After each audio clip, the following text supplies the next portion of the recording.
How to make a chunky blanket. Stay there 1 second.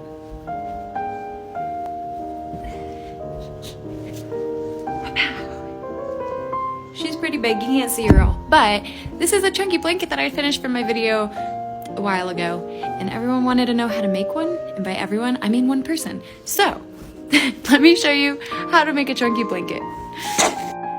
Okay, preface real quick. You do not have to get this exact brand. I just prefer it because I think it's better quality. It is a little bit more expensive. You can get this at Michael's, but the Bernay Blanket Big is my favorite to make chunky blankets with. Hobby Lobby has a cheaper version you can totally get. You can also start with 7. I do 8 because I am just a cuddly person and I like big blankets. And so that's why I do 8. Let me show you how to start. Also, this is going to be the ends, and then we're going to try and do like a gradient thing. We're going to see how it goes.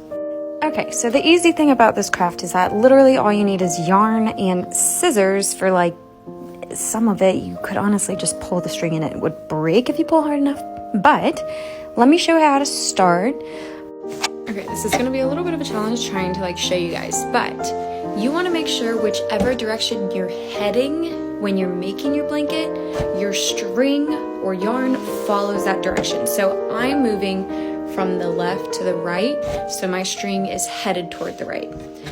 To start the blanket, make a knot like this, but pull through the knot to create another loop like this. Let me show you what it looks like on the table. Okay, so good rule of thumb for your first knot is that you have a little bit left on the end in case you need to pull it, make it tighter.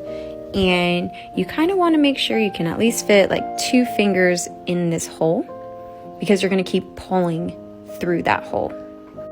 So once you get that first little loop that is going to start your blanket, you're going to take your thumb and your index finger through your loop, pulling it like so to create another loop.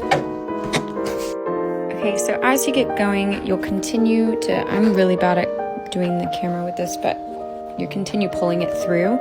The tricky part is you don't want it too tight. If you get it too tight, you're not going to be able to come back in through here to put more loops. So if you can put your fingers through it to give enough space like here, that's perfect. Just like these holes. These holes, too tight. These holes, perfect. Also, if you mess up and it's too tight, don't worry. You can literally hold one side and just pull, and you can redo all your loops. I'm running out of time. Let me show you how to keep going in part 2.